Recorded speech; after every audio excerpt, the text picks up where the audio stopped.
we've heard statements, strong statements from the Prime Minister, BC's Premier speaking out against Islamophobia and anti-Semitism. What more needs to be done? Well, our inquiry into hate, in that inquiry, we released 12 recommendations, primarily aimed at the provincial government. And so while I do applaud our leaders for standing up against hate, it is important to hear those words from our leaders. It's got to be more. It's not some big amorphous, it is big, but it's not an amorphous, unsolvable problem. Hate isn't this amorphous, unsolvable problem. It's something that we can actually take steps towards. So we had 12 recommendations, things like reforming our education system and having a more mandatory curriculum around hate, to building it right into our emergency response processes and understanding how do we get at the roots of hate when people are under such societal stress. Can you dig deeper into that? What more are those concrete actions that need to be done? You talk about education. BC recently made Holocaust education mandatory for school curriculum, adding that. What more do you think needs to be done?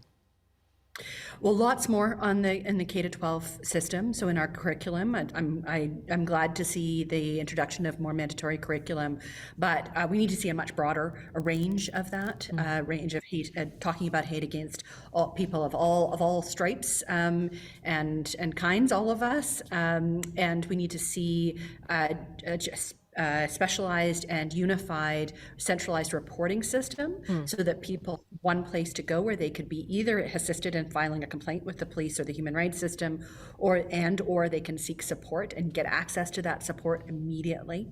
With the emergency response system, what we were recommending, among other things, there were various aspects of emergency response, but one of them is providing low barrier, low cost, immediately available mental health supports when we're in times of crisis.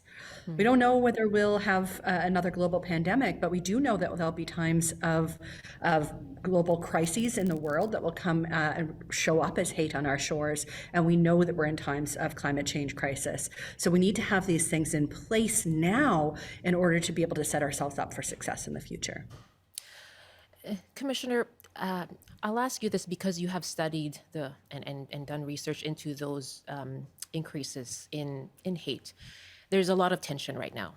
People are feeling very emotional, very personally impacted, and very fearful. I'm wondering what you can say about how we can move through this very difficult time and allay those tensions and those incidents you're concerned about.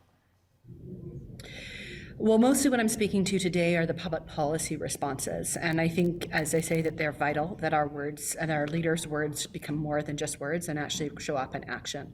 So I do think that is one key piece. Yes, it's governmental action, but I think it will have effect on all of us as a society if we know that this isn't just platitudes being said, but actually concretely moving towards a world in which hate is addressed. For another example, would be restorative justice approaches to hate. So ensuring that people have problem-solving approaches and our communities have problem-solving approaches, not just punitive approaches to hate. But another thing, I think in this highly divisive time, it's hard to give one panacea that will make all the difference. Sure.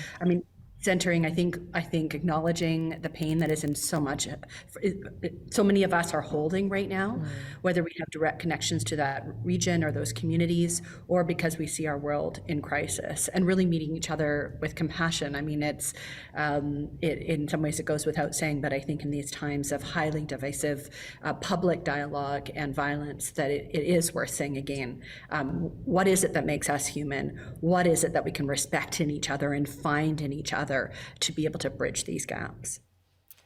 And may I ask how you're doing?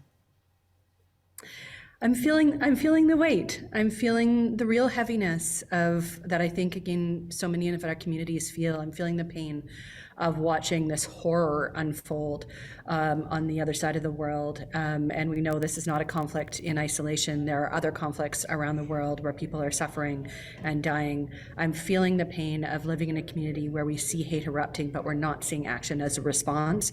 And I'm feeling that pain as well, much closer to home.